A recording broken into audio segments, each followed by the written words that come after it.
A kind woman shelters a homeless woman in her home, but the next morning, when she walks into the room, she finds her doing this with her young son. Laura was always a strong woman, not by choice, but because life gave her no other option. The world was never kind to her, and everything she achieved was through effort, exhaustion, and loneliness. She worked long hours as an assistant in a small restaurant with no breaks, no security, and no luxury. It was a job that demanded too much and paid little, but it was all she had. Since Kevin's father left without looking back, Laura had to face everything on her own. She woke up before sunrise and only returned home when it was already night. She had no one to count on. She couldn't leave her son with neighbors, had no close friends and no relatives nearby. Kevin was only 4 years old and still needed constant care, but Laura couldn't afford a nanny, let alone a private daycare. On the rare days off, she never left his side. But most of the time, she was forced to lock him in the house with a few toys, cartoons, and a glass of milk. She left with a heavy heart, filled with guilt, but with no other option. It was the only way to ensure her son had food, clothes, and a roof over his head. The routine was hard. Her body was always tired and her mind never rested. Still, Laura pressed on, not out of physical strength, but out of love. Everything she did was for Kevin. Even exhausted, she never stopped trying. That night, Laura returned from work even more exhausted than usual. Her hands ached from scrubbing pots, her uniform smelled of old grease, and her feet felt as though they were carrying the weight of an entire week. Her eyes were heavy, almost closing on their own, but still, she walked quickly, eager to get home and see if Kevin was okay. The silence of the street was only broken by the sound of her own footsteps on the asphalt, and the cold clung to her skin as if trying to enter her bones. As she turned the corner of the alley where she lived, she saw a figure sitting on the sidewalk near her door. Her heart skipped a beat, as it always did when something was out of the ordinary. She quickened her pace. As she got closer, she realized it was a woman, huddled under wet cloths from the dew. She was hunched over, almost in a fetal position, as if trying to disappear into herself. Her hair clung to her face, her clothes were dirty, and her eyes were what hurt the most. Empty, distant, as if she had cried so much that there was nothing left to shed. Laura walked past her without stopping, her heart tight in her chest. She felt her throat constrict, but kept her face serious, as if she needed to protect herself from even her own compassion. She was already reaching for the key when she heard a voice behind her. "Please," the woman said, her voice soft, almost swallowed by the night's wind. "Do you have any space where I could stay, just until morning? I'm not asking for money, just a dry place to sleep, a garage, a hallway, anything." Laura paused, her hand on the door key. She didn't turn her face, but she didn't move forward either. She stayed still, her shoulders tense, her heart racing without permission.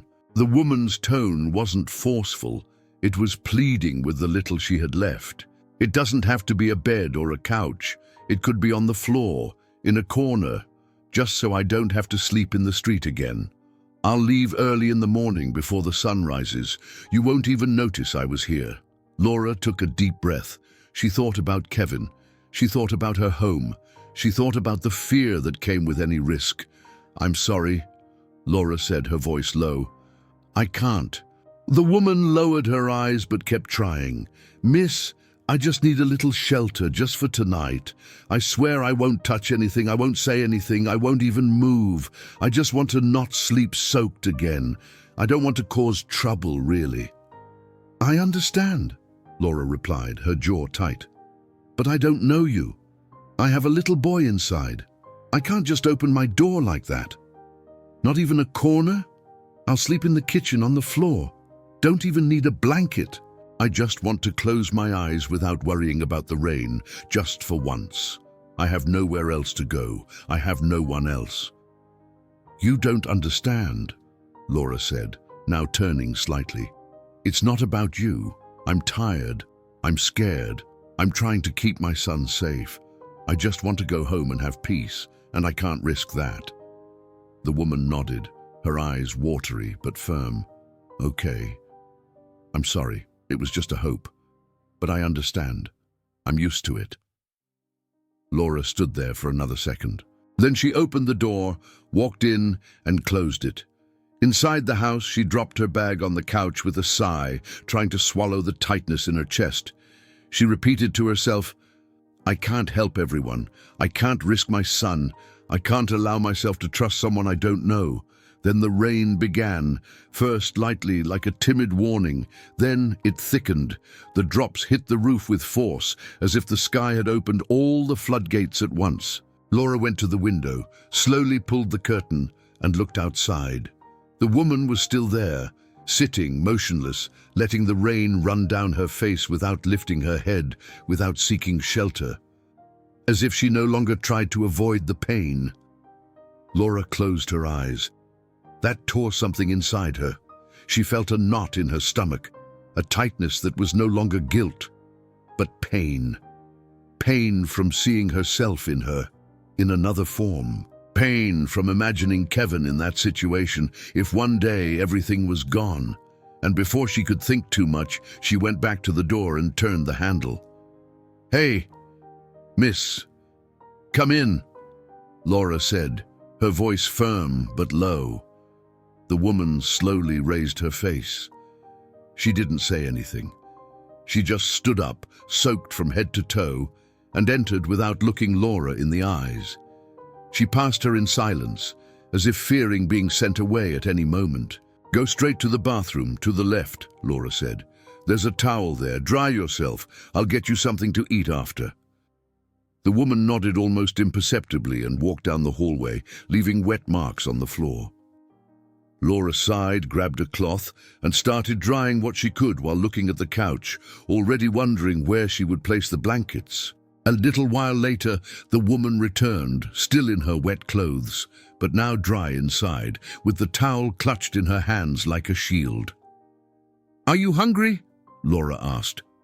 "If there's just a piece of bread, that would help," the woman said, not meeting Laura's gaze.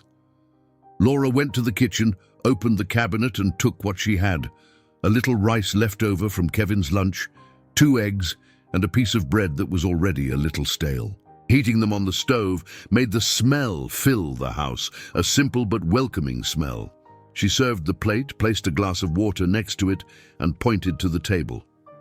"It's not much, but it's warm," Laura said. "It's more than I've had in a long time," the woman replied, sitting down slowly, as if she couldn't believe she was being offered something. "Thank you." Laura sat on the couch, arms crossed, watching from a distance. The woman was still looking down, eating slowly, as if she didn't know how to share a space with someone. "What's your name?" Laura asked after a few minutes of silence. The woman hesitated, then replied, "Carol." Laura nodded. "You can sleep here tonight, Carol. It's not much, just this couch. But it's dry, it's warm, better than the street."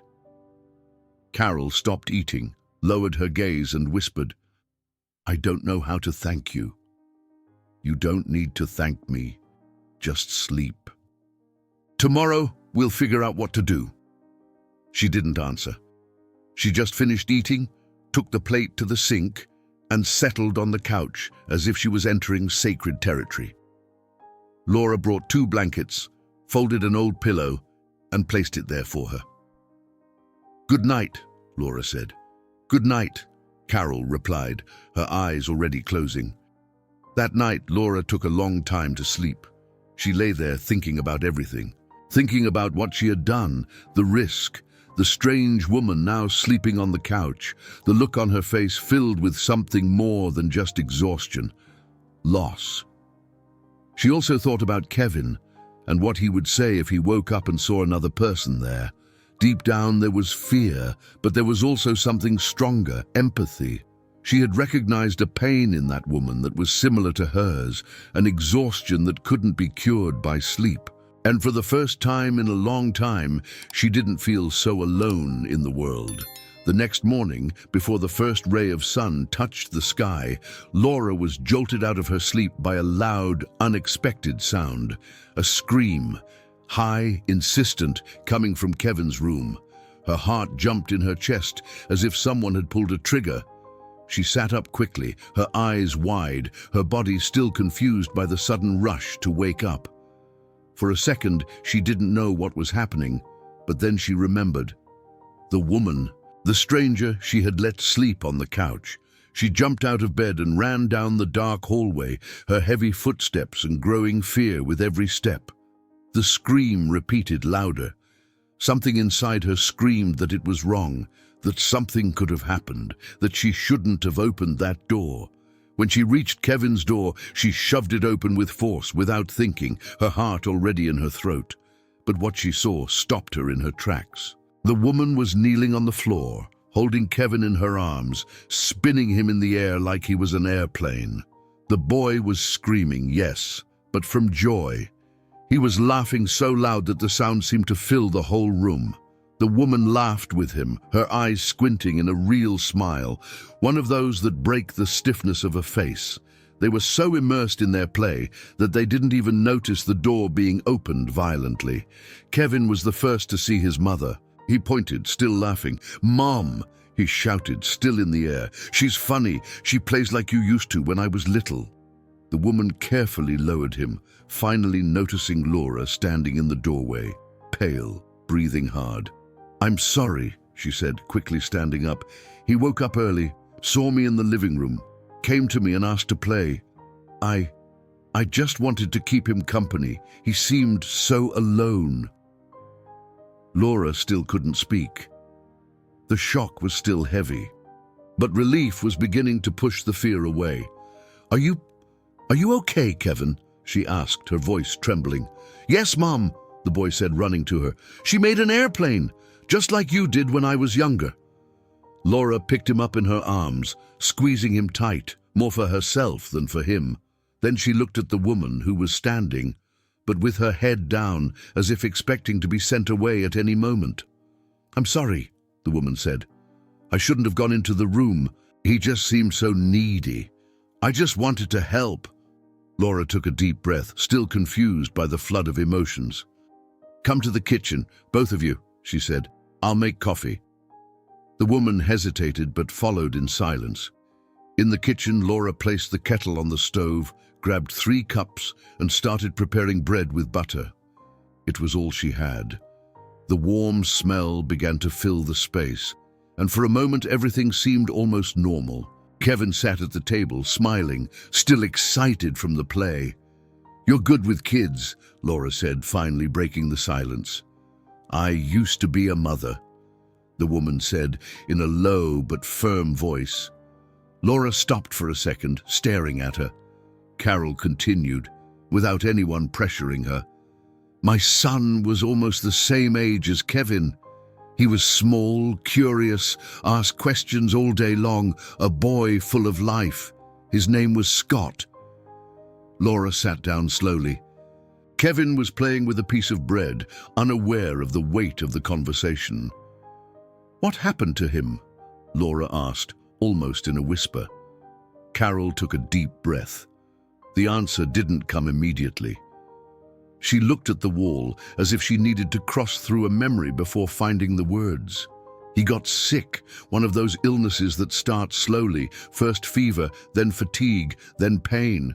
We thought it was just a virus, until it wasn't." Laura said nothing. She just listened. Carol continued, her voice firm, but her eyes distant. "We spent months going from one hospital to another. I stopped working.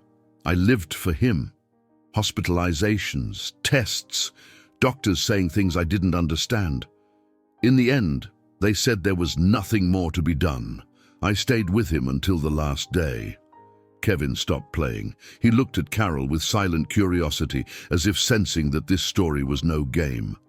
"After he left, I was hollow. like they had ripped a piece of me out. A vital piece. Laura squeezed her cup with both hands. You didn't have any family? No, not close, not far. It was just the two of us. When he died, I lost everything. I lost my job because I didn't return. I lost the house because I couldn't pay. I lost the will to live. I just walked. No destination, I just walked. Kevin slowly approached and touched her hand. You were sad because your little boy went away? He asked. Carol swallowed hard. Yes, very sad. But now you have us, Kevin said naturally. Mum's mean, but she's nice. Laura let out a short laugh without humor. I'm not mean. You are, he said, but only when you're tired. Carol smiled for the first time since she started talking. A small but sincere smile. Thank you for letting me stay here last night, she said, looking at Laura. I don't know what would have happened to me in that rain, and today was the first time I felt like I'm still good for something. Laura stayed silent. She looked at Carol with new eyes. The woman who had seemed just another invisible figure on the street now had a name, a story, a pain she understood. He liked you, Laura said, pointing to Kevin. I liked him too, Carol replied, looking at the boy. He reminded me of things I thought I had lost. I don't have anyone either, Laura said, almost without realizing she was speaking. Sometimes I feel like I'm just surviving, like I'm doing everything wrong. You're not, Carol said. You're trying, and that's more than most people. The silence filled the kitchen for a moment, but it was a different silence now. There was no weight, no tension, just mutual understanding, as if their pains had met on the way and for a moment had silenced in respect. The cups were empty, the bread almost all eaten, and Kevin was scribbling intently on a crumpled sheet of paper with an old crayon. Laura watched the crooked lines he was drawing with such attention, as if they held all the truths she didn't know how to say aloud. She leaned against the table and stayed quiet for a few seconds, trying to organize inside herself something she had already decided but didn't know how to say. You said you don't have anywhere to go now, right? Laura said, looking at the table, not Carol. Carol slowly raised her eyes. Yeah, I don't, but I understand. I can leave when the sun comes up if you want. You've already helped me more than anyone. It's not that, Laura said, shaking her head. I'm not sending you away. Carol kept her gaze on her, cautious. I'm saying that maybe we can help each other. Laura continued. I spend the day out. I work all day. I don't have anyone to leave Kevin with. I've had to lock him in the house more times than I can count. Carol's eyes lit up, as if the connection she had felt with the boy that morning had gained new meaning. You're telling me that you'd stay with him during the day? Laura said, now looking directly into her eyes. I can't pay you. I don't have anything to offer but food, a place to sleep, and maybe a new routine. But he liked you, and you'd be good company for him. Carol pressed her hands to the table, visibly emotional. Do you trust me with that? She asked, almost not believing it. Trust is still a big word, Laura answered sincerely. But I saw how he woke up today. I saw how he looked at you. I saw how he laughed. And I haven't seen that in him for a long time. Sometimes we have to take a step before we're ready. I'm taking that step now. Carol swallowed hard, and her eyes filled with discreet tears. She looked at Kevin, then back at Laura. I accept, she said with a firm voice, though it was choked. I accept with all my heart, and I'll take care of him like he's mine. Laura nodded slowly. There were still doubts, of course. There was fear, but there was also relief, and a shy hope that was beginning to sprout where there had once only been exhaustion. But there's one condition, Laura said. If anything strange happens, any wrong behavior, any lie, you're out right away. I can't afford to make mistakes with him. You have my word. Carol replied seriously. "I didn't come here to deceive anyone.